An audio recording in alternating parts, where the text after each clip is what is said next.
حسن، کیا نام ہے آپ کا؟ حسن نام ہے، اور عسکری آپ کا یہ آپ کے نام کے ساتھ جڑ گیا، اس کی وجہ بھی ہم سماعت کریں گے انشاءاللہ۔ آپ کا لقب ہے ذکی، سبحان اللہ، سراج الخالص، ابن الرضا، یہ آپ کے القابات ہیں۔ کنیت ابو محمد ہے آپ کی ولادت مبارکہ 231 ہجری میں ہوئی، 214 میں وہ تھے والد محترم۔ ابھی دیکھیے ایج بہت زیادہ فرق نہیں ہے، 231 یا 232 ہجری میں مدینہ منورہ میں ہی آپ کی ولادت مبارکہ ہوئی۔ آپ کی وصال آپ کو 260 ہجری میں ہوا، 260 ہجری میں ہوا 8 ربیع الاول کو۔ آپ کی جو عمر شریف ہے بہت کم ہے، 29 سال ہی ہے، 29 ایئرس ہی ہے۔ 29 ایئرس کو 3 حصے میں تقسیم کیا گیا ہے۔ آپ کے شروعات کے 13 سال مدینہ منورہ میں گزرے ہیں، اس کے بعد 10 سال جو گزرے ہیں آپ کے وہ سامرا میں گزرے ہیں، اور آخری کے 3 سال آپ کی جیل میں گزرے ہیں۔ تو اس طریقے سے آپ کے یہ 3 سال آپ کے گزرے زندگی، 3 حصے زندگی میں گزرے۔ اس مختصر سی زندگی میں آپ دیکھیں کہ 6 خلفاء، عباسی خلفاء کا دور آپ نے پایا۔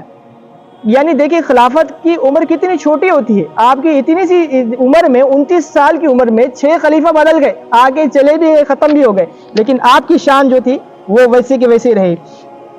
یہ جو علاقہ ہے یہ سر من را، اس کا کتاب میں نام آیا ہے، یہ سر من را کے نام سے بھی، جسے سامرا کہتے ہیں، اب وہ نام بدلتے بدلتے سامرا ہو گیا ہے۔ اور یہ چھاونی تھی، بنو عباس نے اسے بنایا تھا۔ چھاونی کسے کہتے ہیں؟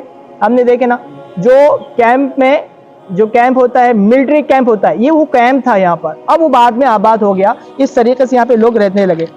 حضرت ایک بار کیا ہو گیا، ایک خلیفہ بادشاہ، عباسی خلیفہ بادشاہ عسکری کہنے کی وجہ وہ آیا، اس نے کہا آپ کو ڈرانے کے لیے، کیونکہ فوجیوں کی یہ چھاونی تھی، تو آپ کو ڈرانے کے لیے اس نے کہا کہ دیکھو یہ ہماری فوج ہے، 90,000 کی فوج کی طرف اشارہ کیا اس نے جو کہ کھڑی تھی، اور حضرت امام حسن عسکری کو وہ اس طریقے سے خلیفہ نے بتایا دیکھو یہ ہماری فوج ہے۔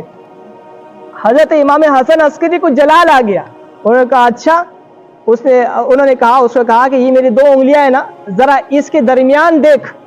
جب حضرت امام حسن عسکری نے اس طریقے سے اشارہ کیا، جب اس نے درمیان میں دیکھا اس انگلیوں کے، تو وہ کیا دیکھتا ہے وہ خلیفہ کہ زمین سے لے کے آسمان تک فرشتے مسلح ہو کر، تیار ہو کر، فوج در فوج کھڑے ہیں، اور کہا دیکھو یہ ہمارا لشکر ہے، لیکن ہم جو ہے اللہ کی مرضی پہ راضی ہوتے، ہم اس طریقے سے نہیں بتاتے۔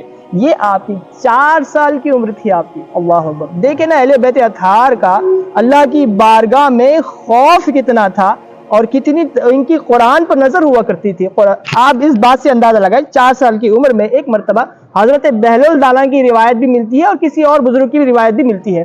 وہ روایت یہ ہے کہ آپ کھیل رہے تھے، بچے کھیل رہے تھے، اور آپ بچوں کو دیکھ کر رو رہے تھے، تو حضرت بہلول دانا یا وہ دوسرے کوئی بزرگ تھے، یہ دونوں روایت ملتی ہے۔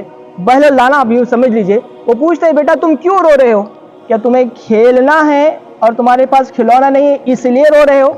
تو کیا خوب اس شہزادے نے فرمایا، اللہ اکبر، اور کیسی قرآن پر نظر، 4 سال کی عمر میں ذرا ذہن کو دیکھیں آپ۔ حضرت امام حسن عسکری فرماتے اللہ رب العزت نے ہمیں کھیلنے کے لیے خلق نہیں کیا، پیدا نہیں کیا ہے، سبحان اللہ۔ اور جب اس طریقے سے کہا تو آپ نے کہا بیٹا پھر رو کیوں رہے ہو؟ تو رو میں اس لیے رہا ہوں کہ میں نے دیکھا ہوں اکثر میری والدہ کے ایک عمل کو دیکھ کر میں رو رہا ہوں۔ وہ عمل یہ تھا کہ میں دیکھتا ہوں کہ میری والدہ جب بھی آگ لگانی ہوتی ہے اور آگ جلانی ہوتی ہے تو آگ کو بڑھانے کے لیے وہ چھوٹی چھوٹی لکڑیاں آگ میں ڈالتی ہے، جس سے آگ بڑی ہوتی ہے، اور پھر آگ لگنے کے بعد بڑی لکڑیاں اس کو وہ ڈالتی ہے۔ یہ میرے والدے کا عمل مجھے یاد آتا ہے، میں اس کو دیکھ کر رو رہا ہوں، اور یہ میں خوف الہی کی وجہ سے رو رہا ہوں۔ اس کی وجہ یہ کہ مجھے ڈر ہے کہ کہیں اللہ رب العزت قیامت کے دن آگ لگانے کے لیے ہم جیسی ننھی ننھی چھوٹی لکڑیوں کو نہ دوزخ میں ڈال دے، اللہ کبیرہ۔ یہ جو بات تھی، یہ اتنی بڑی بات تھی، جب آپ نے کہی حضرت بہلول دانا بے ہوش ہو گئے اس بات کو سن کر کہ یہ چھوٹا سا شہزادہ اس کی عمر دیکھو 4 سال 5 سال کی ہے، لیکن یہ کتنی بڑی بات کر رہا ہے. یقیناً یہ اتنا بڑا یہ جو فیض تھا، یہ فیض نبوت ہی تھا، جو آقا علیہ السلام کی یہ شان ہی تھی جو یہ بول سکتی تھی، ورنہ کوئی نہیں بول سکتا تھا. اللہ اکبر. یہ تو وہ لوگ ہیں جن کے ناموں سے جہنم ٹھنڈی ہو جاتی ہے، لیکن خود کا عمل دیکھیں ان کا کیا ہے کہ یہ ہمیں درس دے رہے ہیں کہ رب کی بارگاہ میں آخرت کا تصور کس طریقے سے ہونا چاہیے. اللہ اکبر. لوگوں میں پوچھا جاتا اکثر، جب آخری حصہ آپ کا جو تھا، بس بات ختم کر رہا ہوں، آپ کے لوگوں میں پوچھا جاتا خلیفہ جو تھا، اب خلیفہ نے بہت تکلیف دی ہے آپ کو، اکثر وہ آتے آپ کو قید میں ڈال دیتے. آخری جو حصہ ہے آپ کا 3 سال کا حصہ، وہ حصہ آپ کا قید میں ہی گزرا ہے. اب وہ پوچھنے لگتے کہ بھائی حضرت امام عسکری کا کیسا رویہ ہے، تو لوگ تو یہی کہتے ہیں ان کے حوالے سے کہ یہ تو ایسے لوگ ہیں اور لوگوں میں آپ کی محبت اور عقیدت کے علاوہ کچھ ملتا ہی نہیں. یہ کہتے یہ وہ لوگ ہیں جو رات کو عبادت کرتے ہیں اور دن میں روزہ رکھتے ہیں، اور اس طریقے سے آپ کی شان بیان فرماتے ہیں. اللہ اکبر. ایک دفعہ کیا ہوا، ایک واقعہ پیش آیا. آپ بھی امام ہیں، اور امام میں نے جس طریقے سے کہا کہ انہوں نے بھی ایک بہت بڑے فتنے کا رد فرمایا ہے. وہ فتنہ کیا تھا، اب غور سے سنیے فتنہ کیا تھا. ایک دن کیا ہوگا، سامرا میں اسی علاقے میں بارش نہیں ہوئی، قید پڑ گیا. جب قید پڑا، ایسا بھی قید پڑ گیا کہ زمین کی گھاس سوکھ گئی، جانور مرنے لگے اور بہت زیادہ شدید قید پڑ گیا. اب مسلمانوں نے ایک عمل کیا جو ہمارے پاس ہوتا ہے یہاں پر، اس طریقے سے نماز استسقاء کے لیے وہ آئے اور دعا کرنے لگے. وہ آئے، دعا کی، نماز پڑھی، دعا کی، چلے گئے، کچھ بھی نہیں ہوا. دوسرے دن آئے مسلمان، نماز استسقاء پڑھی، دعا کی، واپس چلے گئے. تیسرے دن آئے، کچھ بھی نہیں ہوا. 3 دن نماز پڑھی، دعا کی، چلے گئے، کچھ نہیں ہوا. لیکن اس وقت ایک پادری موجود تھا، اس نے بھی آیا بادشاہ کے پاس، کہا کیا بادشاہ سلامت، کیا میں ٹرائی کروں، کیا میں کوشش کر لوں. انہوں نے کہا ٹھیک ہے، پانی کا مسئلہ ہے، تو بھی کوشش کر لے. اب وہ جو پادری، اس کے حواریوں کو سب کو جمع کیا اس نے، اور وہ آیا اور اس نے دعا کی اور بارش نازل ہو گئی. اللہ اکبر کبیرہ. جیسے بارش نازل ہو گئی تو اب یہ جو لوگوں کے کمزور ایمان والے جو لوگ تھے، ہر دور میں رہتے ہیں، ہمارے دور میں بھی بہت تھے، اس وقت بھی بہت تھے، تو ان لوگوں کے وہ مذبذب ہونے لگے، وہ تھوڑے سے ڈاؤٹ فل ہونے لگے. ارے اس کا مذہب سچا لگ رہا ہے، مسلمانوں نے نماز یہاں پر ادا کی ہے لیکن ان کی دعا قبول نہیں ہوئی، اس کی دعا قبول ہو گئی، اس کا مذہب سچا نظر آ رہا ہے. اس طریقے سے وہاں پر لوگوں میں چہمے گوئی شروع ہو چکی تھی. دوسرے دن پھر آیا، وہ دوسرے دن پھر بارش ہو گئی. وہ آیا، اس نے ہاتھ اٹھایا، دعا کی، بارش نازل ہو گئی. اب خلیفہ نے حضرت امام حسن عسکری رضی اللہ تعالیٰ عنہ کو قید میں ڈال کے رکھا تھا.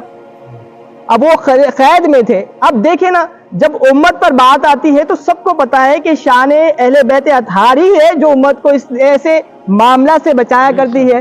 اور وہ ہوا بھی یہی. وہ آیا آپ کی بارگاہ میں، کہا کہ آپ کی نانا کی امت خطرے میں ہے، آپ دربار میں پیش کیجئے، حضور کی بارگاہ میں پیش کیجئے اور امت کو بچائیے. اس طریقے سے اس نے کہہ کر آپ کی بارگاہ میں جیل سے نکالا خلیفہ نے حضرت امام حسن عسکری کو. امام حسن عسکری جب باہر آئے، انہوں نے دیکھا کہ اچھا کیا بات ہے، دیکھیں فتنے کا رد کیسا کیا آپ نے، کیا بات ہے. تو کہا کہ حضور یہ دیکھیں، یہ ایسا معاملہ ہے، یہ پادری نے بارش نہیں ہو رہی ہے اور پادری نے دعا کہ بارش ہو چکی تھی اور بارش ہو گئی. اچھا، اب وہ جمع کیا، آپ نے بھی اپنے جتنے بھی احباب تھے سب کو جمع کیا، اسے بھی بلایا، وہ بھی جمع ہوا، سامنے آیا.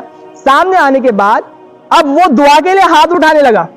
اب دیکھیں امام کی نظر، دیکھیں عمر 29 سال بھی نہیں، چھوٹے ہی ہے بہت، لیکن اللہ نے کتنی فراست آپ کو عطا فرمائی تھی. وہ دیکھنے لگا، آیا اور دعا کے لیے ہاتھ اٹھایا. حضرت امام حسن عسکری نے کہا کہ جاؤ اس کے ہاتھ میں جو چیز ہے نا وہ لے کر آؤ.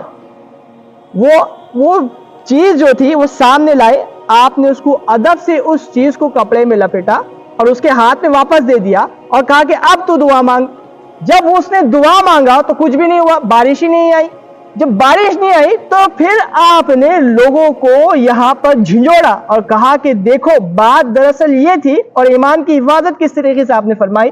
بات دراصل یہ تھی کہ یہ جو دعا جس کی طفیل میں مانگ رہا تھا، یہ اللہ کے نبی کے جسم کا ایک تبرک ہے. یعنی آپ دیکھیں بنی اسرائیل تھے، وہ بنی اسرائیل تھے، عیسائی تھے، انہوں نے کئی انبیاء کو قتل کیا تھا، تو اس میں سے ایک نبی کی جسم کی ہڈی کا ایک ٹکڑا تھا وہ، اور وہ ہڈی کے ٹکڑے کو وہ سامنے رکھا اس نے. اور یہ شان نبوت ہے، اور یہ اللہ رب العزت کی شان یہ ہے کہ جب بھی انبیاء علیہ السلام کے حصے اعضا کھلے آسمان میں آتے تو پھر رب کی رحمت جوش میں آتی ہے اور برسنا شروع ہو جاتی ہے.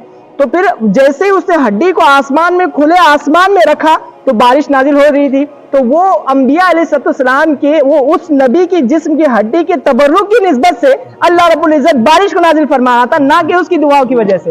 تو پھر آپ نے اس کا جو وہ جو کنیکشن تھا اس کو کپڑے میں لپیٹ دیا اور کہا کہ اب تو دعا مانگ, تو اس کی دعا قبول نہیں ہوئی. تو رب دیکھیں اس سے ہمیں ایک بات بھی سمجھ میں آتی ہے کہ انبیاء علیہ السلام کا تبرک کتنا افضل ہوتا ہے کہ وہ اللہ کی بارگاہ میں کس ہے. آپ نے دیکھا ہوگا گنبد خضرا پہ ایک چھوٹی سی کھڑکی بنی ہوئی ہے, وہ کیا تھی؟ حضرت عائشہ صدیقہ کے دور میں صحابہ اکرام نے کہا, یا حضرت عائشہ صدیقہ رضی اللہ عنہا کے بارگاہ میں آئے, کہا کہ اے ام المومنین بارش کے لیے دعا فرما دیجیے. آپ نے کہا کہ چھت کو کھول دیجیے حضور کے, جیسی چھت کو کھولنا تھا آسمان سے بارش نازل ہو جائے.